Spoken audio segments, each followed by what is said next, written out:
आनन्दमानन्दकरं प्रसन्नं ज्ञानस्वरूपं निजबोधरूपं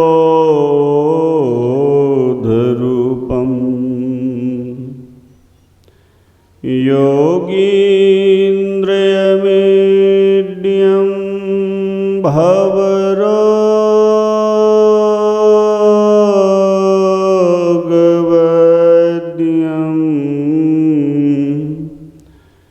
श्रीमद्गुरुं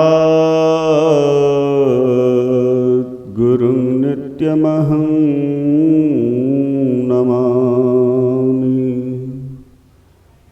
ध्येयं हि परिभवग्नमविष्टदोहं तीर्थास्पदं शिवविरञ्चिनुतं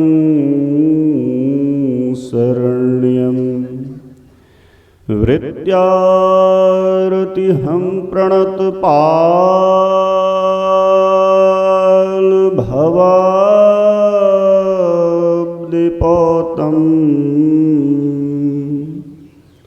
वन्दे महापुरुष ते चरणारविन्दं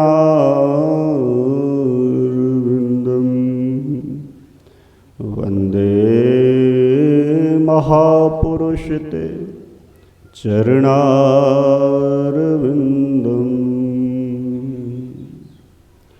धन्य धन्य सद्गुरु सुखदा महिमा कही न जाए। जो कछु कहूँ तुम्हारी कृपा मोते कछु न वसाए। सर्वक्षण स्मरणीय जन जन के मानस स्मराल अध्यात्म गगन के चमकते सितारे परमाराध्य के परम पाद पद्मों में असंख्य साष्टांग दंडवत प्रणाम। मंचस्थ पतित पावनी को भी पावन करने वाले साधु चरण, सत्संग स्थल पर उपस्थित सदात्माओं, सज्जनों, माताओं तथा भक्तिमती धर्मशीला बहनों एवं इस ध्वनि विस्तारक यंत्र के माध्यम से यत्र तत्र सर्वत्र श्रवण कर रहे समस्त 83 ग्रामवासियों के अंतस्थल में सदा सर्वदा रमण करने वाले उस अनंत परमात्मा सद्गुरु को सत सत नमन। योग के संबंध में योगहीनं कथं ज्ञानं मोक्षदं भवतीह भो। योग एक शब्द है। प्रश्न यह है कि योग क्यों करना चाहिए, योग क्यों करें, योग की जरूरत क्यों पड़ी, क्या जरूरी है योग करना है। तो योग एक शब्द है और दूसरा इसका विपरीतार्थक शब्द। योग का विपरीतार्थक शब्द जो पढ़े लिखे हैं वो समझ गए होंगे कि क्या है विपरीतार्थक शब्द। योग का विपरीतार्थक शब्द, विपरीतार्थक शब्द वियोग। योग का उल्टा शब्द विपरीतार्थक शब्द वियोग है। तो वियोग भी एक शब्द है, तो वियोग ही कारण बना जो योग की जरूरत समझ में आया इंसान को इस संसार में। और इसी योग में संलग्न कराने के लिए तरह तरह से हमारे भोले भंडारी 1.25 लाख साधन बताए। इसी योग में हम इंसान कैसे सफल हो पाएंगे, उसके लिए 1.25 लाख साधन।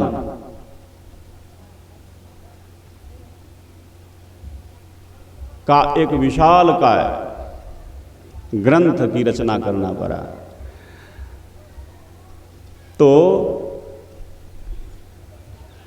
अब देखिए एक तीसरा शब्द आएगा सामने।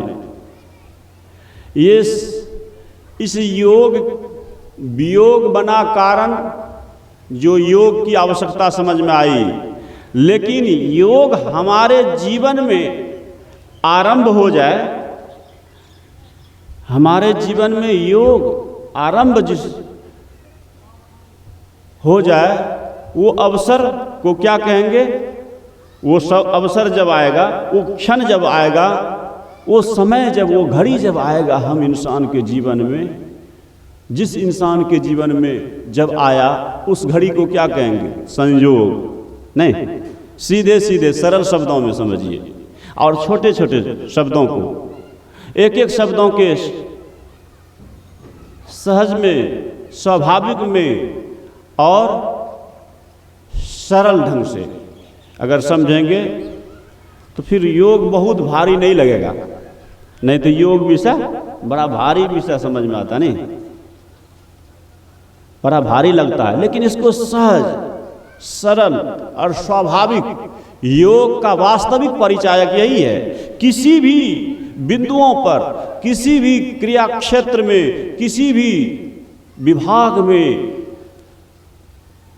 जो व्यक्ति को सहज कर दे, स्वाभाविक कर दे और सरलता का अनुभव करा दे, योग का यही है। इसका दूसरे शब्दों में अगर इसको जानेंगे गीता के शब्दों में, योगः कर्मसु कौशलम, यानी योग की यही विशेषता है। किसी भी बिंदुओं पर, किसी भी कार्य क्षेत्र में, किसी भी विभाग में इंसान कदम रखे, अगर वो योग के रस का पान किया है, योग की दुनिया का झलक पाया है, तो वो किसी भी विभाग में, किसी भी बिंदुओं पर, किसी भी क्षेत्र में वो जाए, उसे सहज और स्वाभाविक और सरल ही समझ में आवे। अपने अभी एक दिन की बात है, महर्षि साई स्वामी जी महाराज हरिद्वार में पहुंचे हुए थे। हम लोग हरिद्वार गंगा किनारे झाड़ी में पहले से कुटी बना करके रह रहे थे, तो वहाँ मिलने के लिए, पूज्यपाद श्री का दर्शन के लिए स्वामी रामदेव जी महाराज आए थे। वहाँ मैं भी था, उस जगह पर मिलने के लिए आए। तो देखे उस दृश्य को, उस छटा को जब याद करते हैं, देखते हैं, जो आँखों से देखे हैं कभी भी याद करते हैं, तो जब योग का विषय सामने आता है तो भाव विदृढ़ होने लग जाता है। क्या मैंने देखा? एक छोटे से बच्चे की तरह से, एक सामान्य बच्चे की तरह से, जब दोनों का जो समझ सकते हैं, हमारे पूज्यपाद कैसे महापुरुष थे और आज के ज़माने के, आवाज़ ठीक था पहले, आज के ज़माने के कैसे महापुरुष हैं, इसका परिचय देने की जरूरत नहीं है ना, स्वामी रामदेव के बारे में। तो जब दोनों महापुरुषों का मिलन हो रहा था, तो उस समय मिलने की जो शैली देखे, एक स्वाभाविकता देखे, एक सरलता देखे, उनकी सहजता को मैंने जो देखा, वो बड़ा ही आश्चर्यजनक सहजता, स्वाभाविकता और सरलता टपक रहा था। यानी ऐसे हाथ जोड़ते हुए अंदर घुसे और धीरे धीरे नीचे में पूज्यपाद श्री के पलंग के नीचे में घुटने टेकने जा रहे थे कि पूज्यपाद श्री कहा कि स्वामी जी ऐसे नहीं, ऐसे नहीं, इधर बैठिए आप। उसके कांख में, स्वामी रामदेव के कांख में हाथ दे दिए, बाबा, पूज्य बाबा हाथ दे दिए। कहा उधर क्यों बैठ रहे हैं, इधर आइए, इधर आप यहाँ बैठ सकते हैं। अपने पलंग पर बैठाने लग गए। कहा कि नहीं नहीं नहीं नहीं नहीं हुजूर, हम उस पर बैठने के लायक नहीं हैं। ऐसे ये आपकी महानता, आपकी दिव्यता है, ये आपके महापुरुषत्व की विशेषता है। ये उस समय मिलने के, हंसने की जो स्वाभाविकता जो देखे, बोले नहीं नहीं स्वामी जी, आप इतने बड़े महापुरुष हो हमारे भारतवर्ष के, इसलिए आप यहाँ बैठ सकते हैं, आइए बैठिए, बैठना पड़ेगा। बाबा अपनी पूरी ताकत का प्रयोग कर दिए उनके बाहों में और बैठने के लिए लाचार ही कर दिए। फिर भी अगर बैठने के लिए लाचार भी कर दिए तो बैठे कैसे? वो देखिए, पूरे पलंग के बिछावन को ऐसे समेट लिए और आधा जांग रख करके ऐसे बैठे हैं, जैसे बच्चे शिक्षक के पास एक भयभीत स्थिति में जो बैठते हैं, उस स्थिति में बैठते हुए मैंने देखा अपनी आंखों से। वहां मैं भी खड़ा था और ढेर सारे साधु सन्यासी खड़े थे। तो जानते हैं, स्वामी जी से जो बात हो रही थी पूज्यपाद श्री का, बोले आप इतने बड़े, आपकी इतनी बड़ी ख्याति है, आप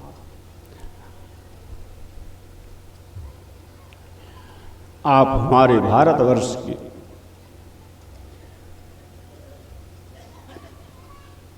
युवा सन्यासी योग का डंका बजा दिए पूरे विश्व में।